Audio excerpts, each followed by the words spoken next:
Hello student, स्वागत है आपका आपके चैनल द फाइट एग्जाम में। कोई भी एग्जाम को फाइट करने के लिए हमारे चैनल को ज़रूर सब्सक्राइब कीजिए। चलिए, आज जो है साइंस का एग्ज़ाम है और इसमें आपको मैं समझा देता हूं कि किस तरह से आपको कॉपी लिखना है। ठीक है, यहाँ पे मेरे पास एक क्वेश्चन है। ठीक है, आइए मैं क्वेश्चन पेपर आपको दिखाता हूँ। यहाँ पे देख पा रहे होंगे, ये साइंस का क्वेश्चन है। ठीक है, ये सेक्शन ए में चलते हैं और वहाँ समझते हैं। ठीक है, देखिए यहाँ पे हम आ चुके हुए सेक्शन ए में, है ना, खंड अ में आ चुके हुए हैं। और यहाँ पे देखिए प्रश्न संख्या 1 से 80 तक वस्तुनिष्ठ प्रश्न है।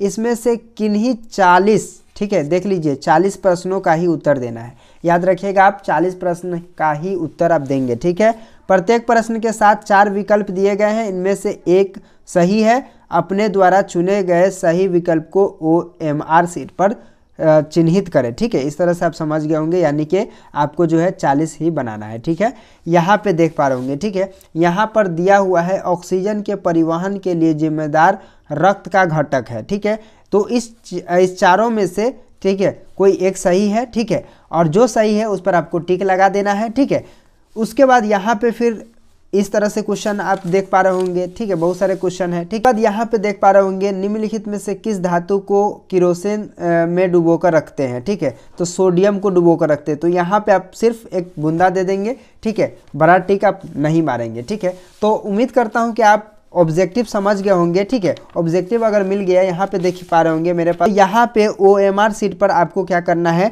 यहाँ पे A को घस देना है। देखिए यहाँ पे इस तरह से इसको घस देंगे। अगर आपने अभी तक वीडियो नहीं देखा है कि OMR शीट कैसे भरते हैं, तो वीडियो ज़रूर देख लीजिएगा, ताकि जो है आप आसानी से समझ पाए। ठीक है, तो इस तरह से मैंने इसको बना दिया है। जब लिखने की बारी आएगी तो हम क्या करेंगे, देखिए यहाँ पे मेरे पास जो है पेपर है। आपका पेपर ऐसे रहता है। ठीक है, यहाँ पे ये टेस्ट वाला है, इसीलिए यहाँ पे ऐसे दिया हुआ है, तो आप ये नहीं करेंगे। ठीक है, यहाँ पे लिख दीजिएगा आपका खंड।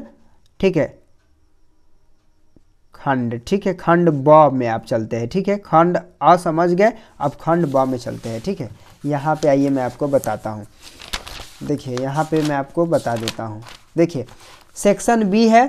ठीक है, यानी कि खंड ब है। अब यहाँ पे आते हैं और यहाँ पे सबसे पहला जो शुरू हो रहा है, ये भौतिक है। ठीक है, भौतिक शास्त्र यानी फिजिक्स है। ठीक है, फिजिक्स में क्या कह रहा है, आइए लघु उत्तरीय प्रश्न देखते हैं। एक प्रश्न संख्या 1 से 8 तक लघु उत्तरीय है। ये देख लीजिए, 1 से लेकर के 8 तक, इनमें से किन्हीं 4 प्रश्नों का उत्तर दे। प्रत्येक प्रश्न के लिए 2 अंक निर्धारित है। यानी कि कहने का मतलब हो गया कि आपको क्या करना है कि इस 1 से लेकर के 8 तक क्वेश्चन दिया हुआ है, जिसमें से 4 गो प्रश्न का जो है उत्तर आपको देना है।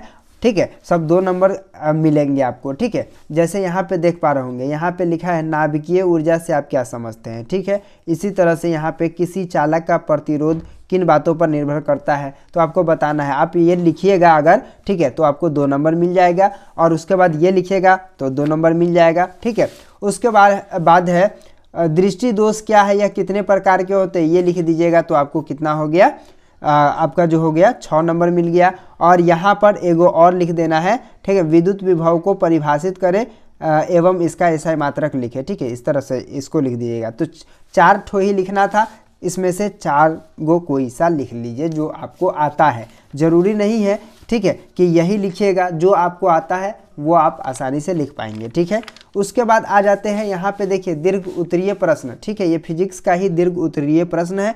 ठीक है, प्रश्न संख्या 9 और 10 दीर्घ उत्तरीय प्रश्न है, इनमें से किसी एक का उत्तर देना है। ठीक है, प्रत्येक प्रश्न के लिए 6 अंक निर्धारित है। यानी कि अगर लिखिएगा तो 5 नहीं 6 नंबर मिलेगा। ठीक है, एगो प्रश्न लिखना है, या तो ये लिखिए या तो ये लिखिए। ठीक है, इसमें से आप देख पा रहे होंगे। ठीक है, तो कोई एक लिख लेना है, समझ गए होंगे आप। उसके बाद यहाँ पे आपका रसायन शास्त्र है, यानी कि केमिस्ट्री। ठीक है, यहाँ पे लघु उत्तरीय प्रश्न में है। यहाँ प्रश्न संख्या 11 से लेकर के 18 तक लघु उत्तरीय प्रश्न है, इनमें से किसी 4 का उत्तर आपको क्या करना है, देना है। ठीक है, सबके लिए 2 अंक मिलेंगे आपको। ठीक है, तो यहाँ पर देख पा रहे होंगे। ठीक है, ये आपका क्वेश्चन है, यहाँ पे देख पा रहे होंगे। ठीक है, इस तरह से यहाँ पे।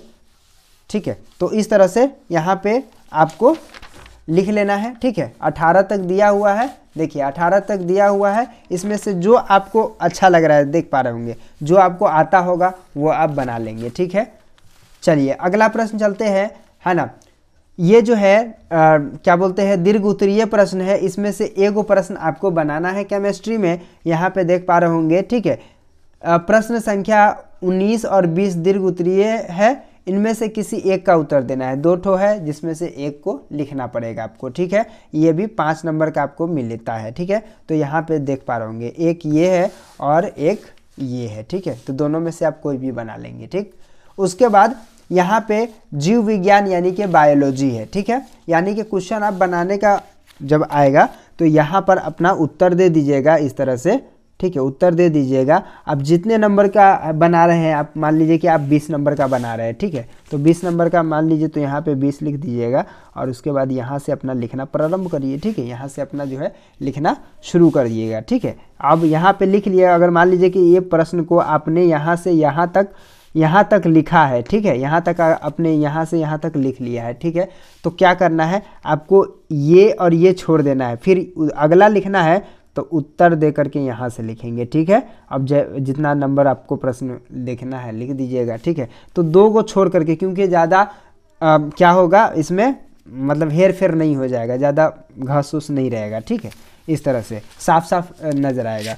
उसके बाद यहाँ पे देखिए बायोलॉजी में है, बायोलॉजी में 21 से 28 तक लघु उत्तरीय प्रश्न, इनमें से भी कोई 4 को प्रश्न का उत्तर देना है, ठीक है। उसके बाद यहाँ पे देखिए नाभि रज्जु का क्या कार्य है ना। इस तरह से क्वेश्चन दिया हुआ है।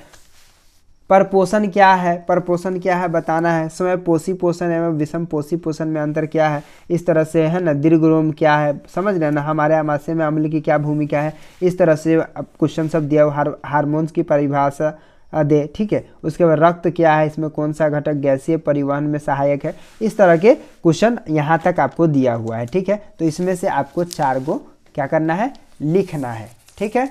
उसके बाद अगला प्रश्न आता है यहाँ पे दीर्घ उत्तरीय प्रश्न बायोलॉजी का। तो प्रश्न संख्या 29 एवं 30 दीर्घ उत्तरीय प्रश्न है, इनमें से किसी एक का उत्तर देना है। ये 5 नंबर का है, ठीक है। तो यहाँ पर देख पा रहे होंगे पुष्पी पौधों में निषेचन क्रिया का सचित्र वर्णन करें और मनुष्य में श्वसन प्रक्रिया का वर्णन करें। तो यहाँ तक आपका क्वेश्चन था, इधर कुछ भी नहीं है। तो उम्मीद करता हूँ कि आप समझ गए होंगे, है ना। तो चलिए फिर मिलते हैं आपसे एक नए वीडियो में। अगर इस तरह के क्वेश्चन लिखने में कोई दिक्कत आपको नहीं होना चाहिए, ठीक है। जो भी प्रश्न है उसको साफ साफ यहाँ पे लिखना प्रारंभ करेंगे और जहाँ पे ख़त्म करेंगे, मान लीजिए यहाँ पे आप ख़त्म करते हैं तो फिर 1 और 2 इसको दोनों को छोड़ करके फिर उत्तर लिखेंगे। और यहाँ पे मान लीजिए प्रश्न हम 22 लिख रहे हैं, ठीक है, या 21 लिख रहे हैं, तो यहाँ पर देख लीजिए, यहाँ पर से फिर हम बनाना शुरू करेंगे, ठीक है ना। तो इस तरह से आप बनाइएगा, ठीक है। तो चलिए उम्मीद करते हैं कि आज का वीडियो समझ में आ गया होगा। तो चलिए फिर मिलते हैं आपसे एक नए वीडियो में, तब तक के लिए बाय।